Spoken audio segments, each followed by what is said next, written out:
Hello dear students, welcome to you in our channel one academy. बच्चों, आज के इस लेक्चर के अंदर हम स्टार्ट करने जा रहे हैं क्लास 11 फिजिक्स का चैप्टर नंबर 5, जिसका नाम है लॉज ऑफ मोशन। बच्चों, लॉज ऑफ मोशन स्टार्ट करने से पहले हमें ये पता होना चाहिए कि मोशन क्यों होता है, कैसे होता है। तो बच्चों चलिए हम स्टार्ट करते इजी एग्जाम्पल से। सपोज हमारे पास यहाँ पे एक कार है ना। ये हमारे पास कोई कार है। अब ये कार बंद पड़ी हुई है, रुकी हुई कार है। ये कार चल नहीं पा रही है। सपोज कि उसके अंदर पेट्रोल या डीजल नहीं है ना। अब ये कार राइट नाउ रेस्ट में है। ओके बच्चों, अब हमें क्या करना है, इस कार को आगे मूव करवाना है। और एक ये चीज भी समझ लो कि कार की जो टायर्स है उसके अंदर सफिशिएंट एयर भी है। कार न्यूट्रल में है। ओके, और मुझे इस कार को फॉरवर्ड डायरेक्शन में मूव करवाना है। तो क्या करना पड़ेगा, या तो मुझे यहां से हुक लगा के किसी और कार के थ्रू उसको मुझे पुल करना पड़ेगा। ओके, और मैं क्या कर सकता हूं, यस बच्चों, मैं इस कार को पीछे से पुश कर सकता हूं। अगर मैं पुल या तो पुश करूंगा तो क्या होगा, ये कार मूव हो सकती है। Is it clear to you? तो यहां से हमें रफली आइडिया आता है कि हम क्या कर रहे हैं generally, what we are doing. जब हम पुल करते हैं या तो पुश करते हैं तो हम फोर्स लगाते हैं, और जब फोर्स लगता है ना तब ये कार क्या होती है, मूव होती है। तो बेसिकली जो मोशन है वो मोशन फोर्स से रिलेटेड है, और फोर्स के लिए न्यूटन ने हमें 3 इंपॉर्टेंट लॉ दिए हैं। हम उसे भी स्टडी करने वाले हैं। तो generally first of all force के बारे में हम आइडिया लगाएंगे कि फोर्स क्या होता है बच्चों। तो force roughly force is pull or push on the object, it is known as the force। रफली हम बोल सकते हैं कि पुल या तो पुश, ये दोनों एक टाइप के फोर्सेस है। ओके बच्चों, अब बात करते हैं फोर्सेस कैसे लगते हैं ना। मैंने रफ कर दिया पर फिर से ड्रॉ करना पड़ेगा, वही चीज समझाना है मुझे आपको। चलो कार भी चेंज कर लेते हैं, ये कार हो गई। ये कार को मुझे मूव करवाना है, तो क्या मैं दूर से बोल सकता हूँ चलो कार गो गो? ऐसे नहीं हो सकता है ना। कार को मुझे कांटेक्ट में आना पड़ेगा। हम कार को छुएंगे, धक्का लगाएंगे, तभी तो कार मूव होगी, है ना। तो हमें कांटेक्ट करना पड़ेगा। सपोज कोई टेबल के ऊपर आपके पास बुक पड़ी हुई है, ये सारी बुक्स पड़ी हुई है, और आपको ये बुक्स को मूव करवाना है। तो आप बोलोगे तो क्या बुक्स मूव हो जाएगी? नहीं हो जाएगी। आपको उसे भी क्या करना पड़ेगा, कांटेक्ट करना पड़ेगा। कोई भी कांटेक्ट से ही आप उसको मूव करवा सकते हो। तो बच्चों, according to contact there are 2 types of forces. एक फोर्स होता है कांटेक्ट फोर्स और दूसरा होता है नॉन कांटेक्ट फोर्स। ओके बच्चों, ये कांटेक्ट फोर्स और नॉन कांटेक्ट फोर्स क्या है, सोचिए जरा। ओके, कांटेक्ट फोर्स में तो आपको आइडिया आ गया कि कांटेक्ट रिक्वायर्ड होता है, और example to move books on table. Suppose हमें टेबल पर पड़ी हुई बुक्स को मूव करवाना है, तो हमें उसके कांटेक्ट में आना पड़ेगा, हमें धक्का लगाना पड़ेगा, टच करना पड़ेगा। बट नॉन कांटेक्ट फोर्सेस क्या होते हैं बच्चे? नॉन कांटेक्ट फोर्सेस ऐसे फोर्स होते हैं कि जहां पे contact of body does not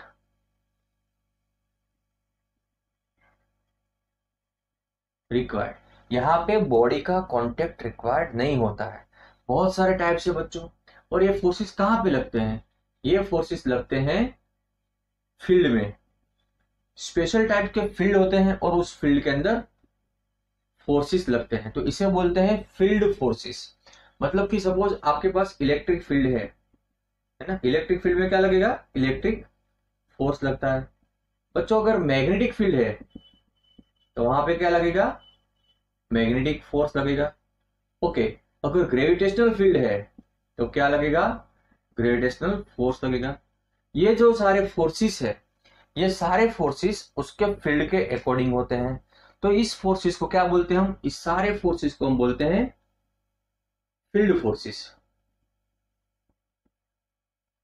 और ये जो सारे फील्ड है उसे हम बोलते हैं फोर्स फील्ड्स।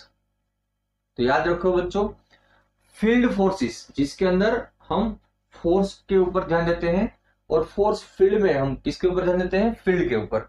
सपोज कि कोई प्रोटॉन न्यूट्रॉन वाला हमारा न्यूक्लियस है और उसके अराउंड कौन घूम रहा है, ये इलेक्ट्रॉन, इलेक्ट्रॉन रिवॉल्व कर रहा है। तो इलेक्ट्रॉन और प्रोटॉन के बीच में क्या होता है, इलेक्ट्रोस्टैटिक फोर्स। बट ये फोर्स की वजह से ये इलेक्ट्रॉन रिवॉल्व हो रहा है, फोर्स तो लग रहा है, बट क्या इलेक्ट्रॉन्स और प्रोटॉन का कांटेक्ट हो रहा है, नहीं हो रहा है, मतलब कि वो नॉन कांटेक्ट फोर्स हो गया। हमें ये भी पता है कि सन के अराउंड अर्थ रिवॉल्व कर रही है। यस सर, सन के अराउंड हमारी अर्थ रिवॉल्व कर रही है। ओके, तो हम क्या बोलते हैं कि भाई सन और अर्थ के बीच में ग्रेविटेशनल फोर्स लग रहा है, gravitational attraction force. But yes बच्चों, वो भी बात राइट है। बट क्या ये अर्थ और सन का कांटेक्ट होता है, नहीं, ये दोनों का कांटेक्ट नहीं होता है, मिलन होता नहीं है, मिलन अभी आधा अधूरा है। आगे बात करते हैं बच्चों, एक और एग्जांपल। सपोज कि आपके पास यहाँ पे एक मैग्नेट है। ओके, मैग्नेट को क्या होता है, नॉर्थ और साउथ पोल, उसके आसपास क्या होता है सर, उसके आसपास तो उसका एरिया होता है जिसे हम बोलते हैं मैग्नेटिक फील्ड। ओके, अब यहाँ पे हमने कोई आयन नेल रख दी। ओके, क्या ये अट्रैक्ट होगी, नहीं होगी सर। सपोज हमने यहाँ पे रख दी, यहाँ पे हमने कोई आयन का पीस या मेटलिक पीस रख दिया, तो क्या होगा, yes sir, it will attract. क्यों, क्योंकि ये फील्ड में आ गई बच्चों।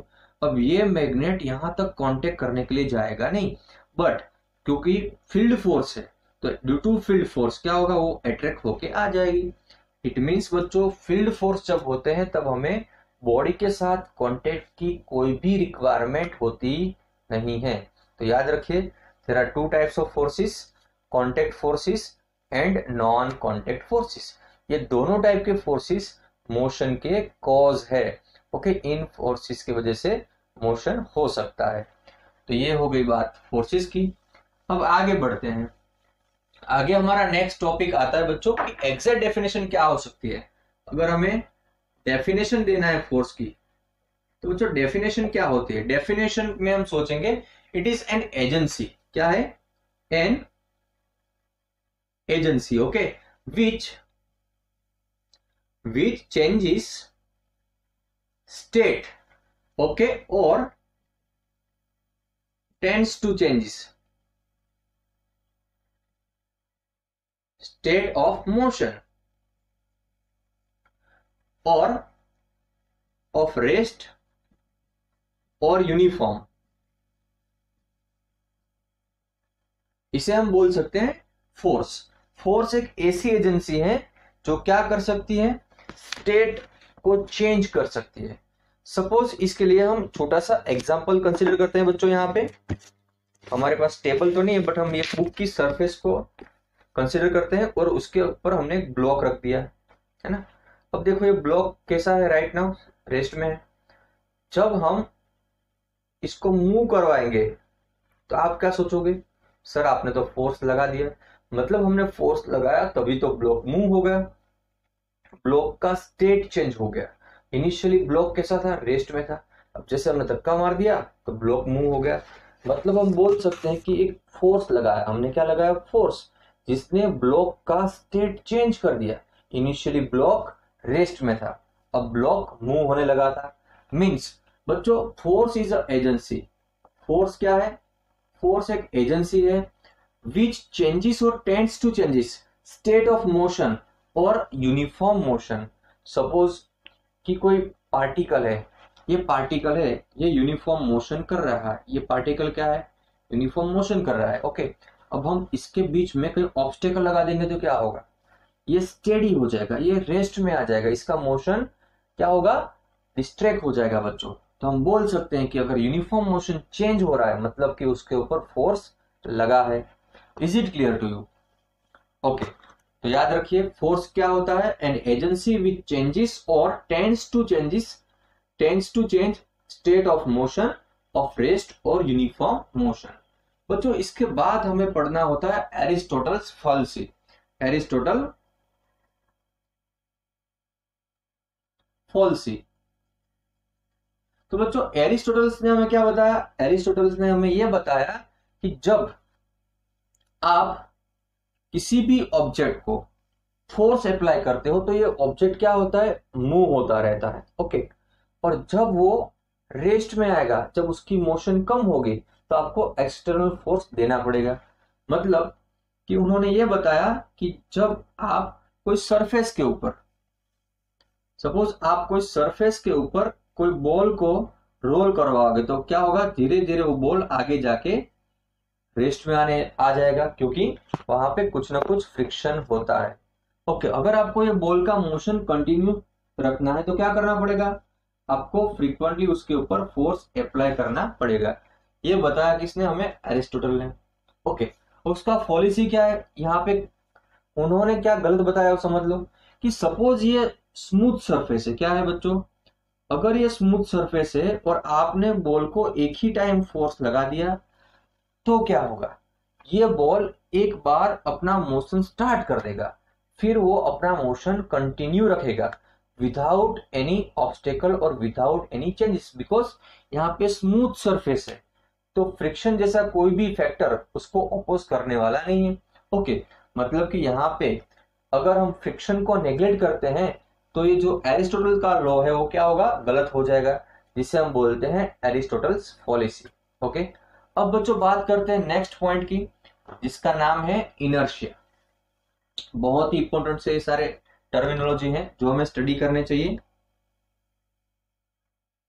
इनर्शिया क्या है, पहले इनर्शिया को एक एग्जांपल से समझते हैं बच्चों, कि सपोज मैं आपको बोलूं कि आपके पास यहाँ पे दो बड़े बड़े ब्लॉक हैं। ओके, दो ब्लॉक है, यस सर, दो साइज के ब्लॉक है, एक का मास है 100 kg और एक का मास है 10 kg, और मैं आपको बोलूंगा कि बेटा आप ये दोनों ब्लॉक को मूव करने का ट्राई करो, तो मूव करो। आप बता दो आप किसको मूव कर पाओगे। यस सर, हम 10 को इजीली मूव कर पाएंगे, इसमें थोड़ी दिक्कत हो सकती है, आप शायद ना भी कर पाए। क्यों, क्योंकि बच्चों ये जो 100 kg का है उसका मास ज्यादा, यस सर, इसका मास m2 से ज्यादा है, तभी तो ये मूव नहीं होगा। ओके, तो एग्जैक्टली क्या है बच्चों इसके अंदर, देखो ये जो ब्लॉक है उसके अंदर एक ऐसी प्रॉपर्टी है जो उसके मोशन को अपोज कर रहा है। यहाँ पे मोशन इतना अपोज नहीं होता है, मोशन मतलब हम जब फोर्स लगाते हैं ना मोशन करवाने के लिए, ओके, तो ये फोर्स को अपोज कौन करेगा, 100 kg वाला करेगा, बट ये करेगा नहीं। तो उसकी ऐसी क्या प्रॉपर्टी होती है जो मोशन को अपोज करता है, तो बच्चों property which oppose state of rest or uniform motion, okay, which is known as the inertia। Suppose ये हमारे दोनों ब्लॉक्स कैसे हैं, रेस्ट में थे, अब हमें क्या करना है, उसके स्टेट चेंज करने हैं, हमें उसको मोशन करवाना है, मतलब कि रेस्ट का जो स्टेट है उसे चेंज करवाना है। ओके, बट ये जो बड़ा वाला मास है वो मूव नहीं हो रहा है और ये मूव हो गया, मतलब कि इसकी जो क्वांटिटी है मास वो ज्यादा है इसके बदले, इसके कंपैरिजन में, तो हम बोल सकते हैं इसकी इनर्शिया भी ज्यादा है। तो हम ये बोल सकते हैं कि inertia is measure of mass. याद रखना बच्चों, इनर्शिया क्या है, इनर्शिया मास का मेजरमेंट है। ओके, जिस बॉडी का मास ज्यादा होगा उसका इनर्शिया ज्यादा होगा, जिस बॉडी का मास कम होगा उसका इनर्शिया कम होता है। तो what is inertia, inertia it is the inherent property of body which oppose the change in state, which oppose the change in state, मतलब कि वो अपने स्टेट को चेंज करने देगा नहीं, इसे हम बोलते हैं इनर्शिया। ओके बच्चों, बात करते हैं Newton's first law of motion की।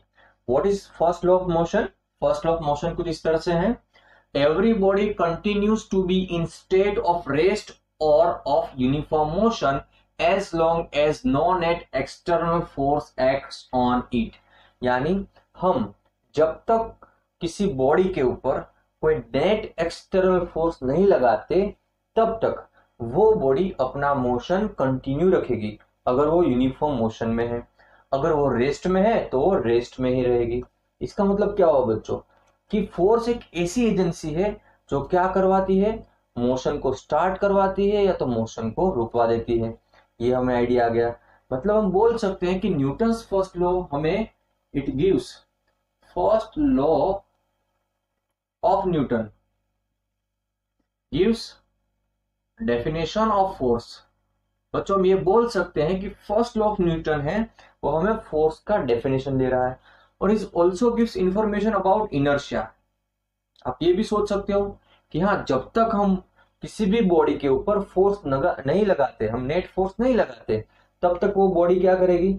अगर वो रेस्ट में है तो रेस्ट में रहेगी, अगर वो यूनिफॉर्म मोशन कर रही है तो अपना यूनिफॉर्म मोशन चालू रखेगी। इट मींस वो इनर्शियल कंडीशन में है। तो फर्स्ट लॉ ऑफ मोशन बच्चों याद रखना कि when every body continues to be in state of rest or of uniform motion as long as no net external force acts on it. Okay, first law of Newton हमें क्या बता रहा है? First law of Newton हमें बता रहा है definition of forces, force and inertia. Then बच्चों नेक्स्ट आईएमपी थियरी क्वेश्चन आ रहा है कि मोमेंटम। सर ये मोमेंटम आपने बीच में कहां से ले लिया? बच्चों मोमेंटम हमें स्टडी करना चाहिए बिकॉज हमें next Newton second law of motion को स्टडी करना है। Before Newton second law of motion ये मोमेंटम क्वांटिटी को समझना बहुत ही इंपॉर्टेंट है। और हमारा फिजिक्स क्या होता है? बेसिक से स्टार्ट होता है बच्चों, तो हम छोटी छोटी हर एक बात को समझते हैं। चलो मोमेंटम क्या होता है? तो मोमेंटम का फॉर्मूला आपको पता है, P vector equal to M into V vector. यहां से बन जाएगा डेफिनेशन, क्या बनेगा? तो प्रोडक्ट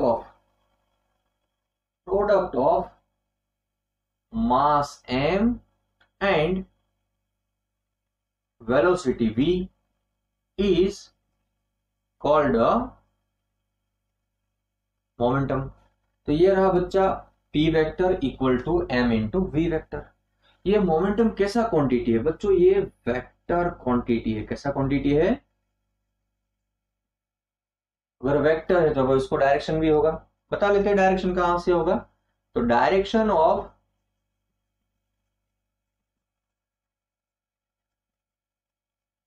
is in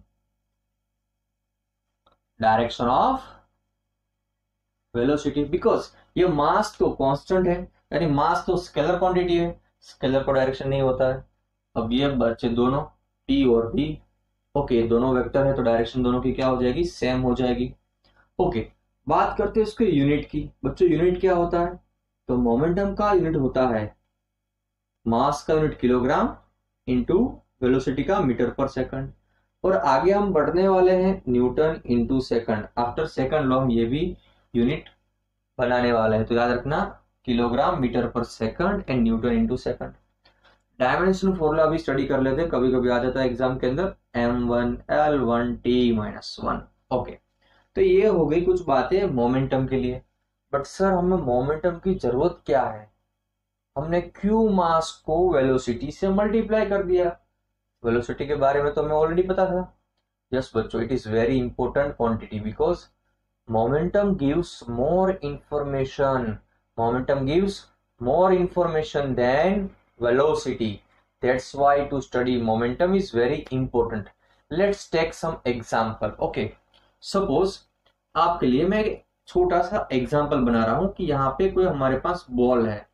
यह बॉल है जिसका मास है 5 kg। 5 kg का बॉल है। सपोज ये मेटालिक बॉल है, समझ में आया? ये 10 मीटर हाइट है और यहाँ से नीचे फ्री फॉल हो रहा है। आपको बोलूंगा भाई कैच कर लो।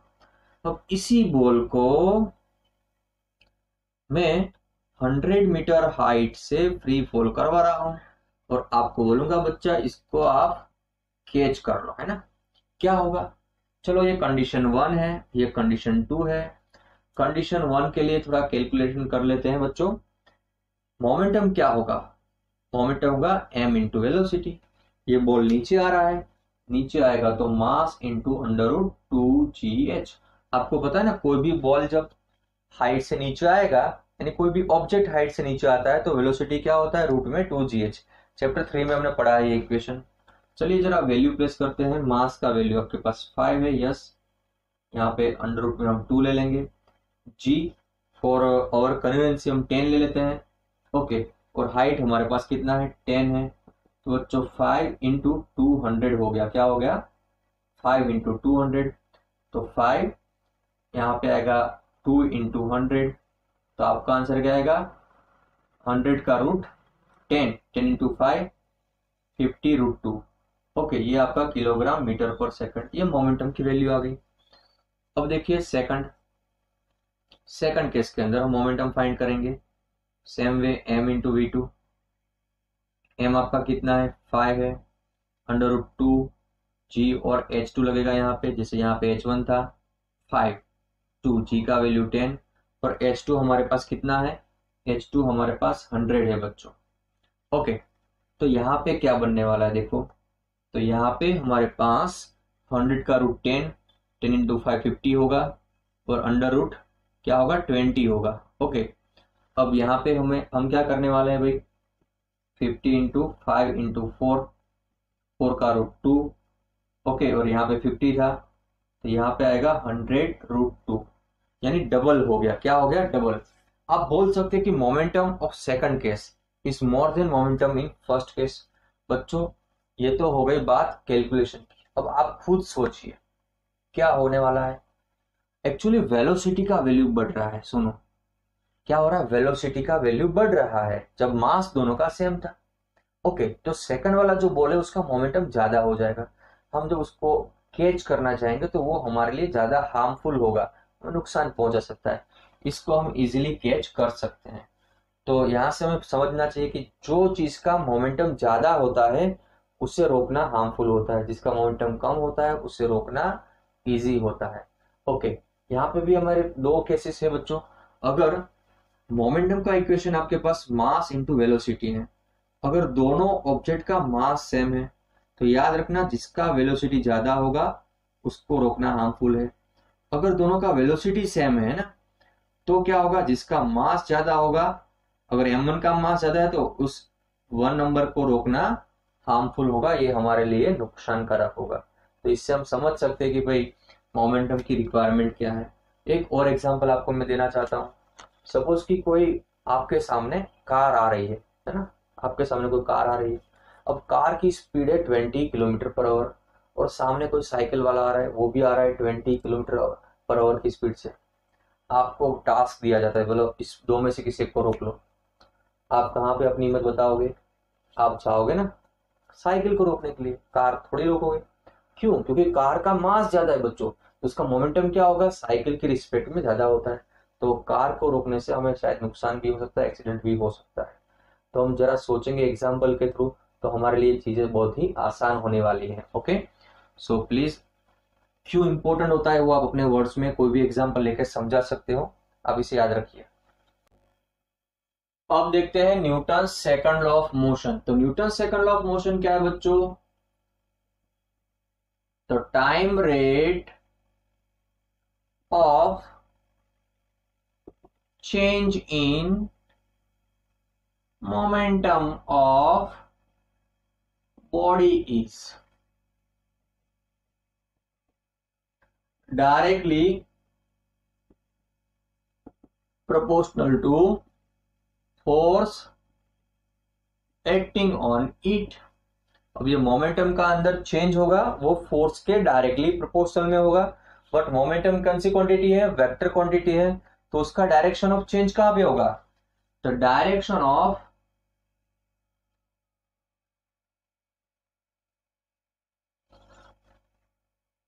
Of change in is in direction of force. तो ये हो गया न्यूटन्स का सेकंड लॉ ऑफ मोशन। फिर से एक बार देख लेते हैं। The time rate of change in momentum of body is directly proportional to force acting on it. The direction of change in momentum is in direction of force। जो है force हम apply करते हैं बच्चों, इसे हम कैसे लिख पाएंगे, force F is proportional to delta P upon delta T। ये हो गया rate of change of momentum. Okay, proportional to force F। Suppose बच्चों कि कोई पार्टिकल है ना, कोई पार्टिकल है जिसका टी टाइम पे वेलोसिटी v था और t plus delta T time पे उसका वेलोसिटी हो रहा है v प्लस डेल्टा v। आप मुझे बताइए कि डेल्टा टी टाइम में कितना वेलोसिटी चेंज हो गया, डेल्टा v हो गया। तो उसी टाइम में मोमेंटम का चेंज क्या होगा, m इंटू डेल्टा v हो जाएगा। Is it clear to you. चलिए इसे प्लेस करते हैं हम इक्वेशन 1 के अंदर। ओके, ये हमारा क्या हो गया, ये जो हमारा इक्वेशन है ये हो गया चेंज इन मोमेंटम। अगर हम इसे इक्वेशन 1 में प्लेस कर देंगे तो F क्या होगा भाई, F proportional to m delta v by delta T. Sir ये प्रोपोर्शनलिटी का साइन हटाओ। चलिए भाई प्रोपोर्शनलिटी हटाते तो हम क्या करते हैं, कांस्टेंट को प्लेस कर लेते हैं m into delta V by delta T. ये हो गया average change in momentum. But if we take limit delta T tends to 0, तब क्या मिलेगा, तब कुछ ऐसा मिलेगा, limit of delta T tends to 0 k into M delta V by delta T. बच्चों अब हमें लिमिट नहीं लिखना है तो लिमिट जाए डेल्टा जाए क्या होता है, डी होता है, K M D V by D T. But as you are knowing that ये डीवी अपॉन डी टी क्या होता है, acceleration. Okay, differentiation of velocity with respect to time. तो फोर्स क्या मिला आपको, के इंटू एम इंटू ए। ये हो गया Newton second law of motion. बच्चों जनरली हम के की वैल्यू 1 ले लेंगे तो हमें फोर्स का इक्वेशन मिलेगा एम ए, और ये सारे जग में हम इसे जानते हैं F equal to F equal to M into A. So in this way Newton second law of motion को हम एक्सप्रेशन कैसे लिख सकते हैं, F is equal to M A भी लिख सकते हैं या तो dp बाय dt भी लिख सकते हैं। ये हो गया हमारा Newton second law of motion. बच्चों ये जो हमारा सेकंड लॉ ऑफ मोशन है ये वेक्टर फॉर्म में है, वेक्टर फॉर्म में है तो हम इसको कंपोनेंट फॉर्म में भी लिख सकते हैं। कैसे लिख सकते हैं, इन कंपोनेंट फॉर्म। तो अगर आपको x डायरेक्शन में लिखना है तो fx लिखो, यहाँ पे mx होगा dpx बाय dt। अगर आपको y डायरेक्शन में लिखना है तो आप may कर दो, यहाँ पे dpy बाय dt। अगर आपको z डायरेक्शन में लिखना है तो आप क्या लिखोगे, यहाँ पे maz, यहाँ पे dpz बाय dt। तो ये हो गया आपका Newton second law of motion in components form. बच्चों Newton second law of motion हमें कौन सी इंफॉर्मेशन देता है, तो Newton second law of motion gives us definition of unit of force. बच्चों यहां से हम यूनिट ऑफ फोर्स निकाल सकते हैं। दूसरी चीज हम ये भी बोल सकते हैं, it gives unit of force also, it gives magnitude of force. बच्चों Newton second law of motion हमें क्या देता है, मैग्नीट्यूड ऑफ फोर्स के बारे में इंफॉर्मेशन देता है, जबकि फर्स्ट लॉ हमें इंफॉर्मेशन देता है about inertia and information about the definition. Is it clear to you? Okay, यहां से हमें यूनिट निकालना है बच्चों। यूनिट क्या होगा, तो फोर्स का यूनिट है न्यूटन। ओके, या तो हम लिख सकते हैं kilogram into metre per second square, ये रहा किलोग्राम, और एक्सेलरेशन का metre per second square. Okay, अब बात करते हैं कि इसका डायमेंशन फॉर्मूला क्या बनेगा। तो डायमेंशन बनेगा m1L1T-2। सर ये तो आपने चैप्टर 2 में पढ़ा दिया है। यस बच्चों, ये पढ़ा दिया है हमने। अब एक न्यूटन को डिफाइन करना है। 1 न्यूटन को कैसे डिफाइन करते हैं बच्चों, न्यूटन क्या है, Newton is the unit of force. अगर हमें कोई भी यूनिट को डिफाइन करना है ना तो क्या करना होगा, जो इंक्लूडिंग क्वांटिटीज है उसकी वैल्यू 1 ले लेने की। सपोज कि ये आपका फॉर्मूला है F equal to M A. आप मास को 1 किलोग्राम ले लो, एक्सेलरेशन को 1 मीटर पर सेकंड स्क्वायर ले लो, तो आपका आंसर क्या आएगा, 1 इंटू 1 इक्वल टू 1 न्यूटन।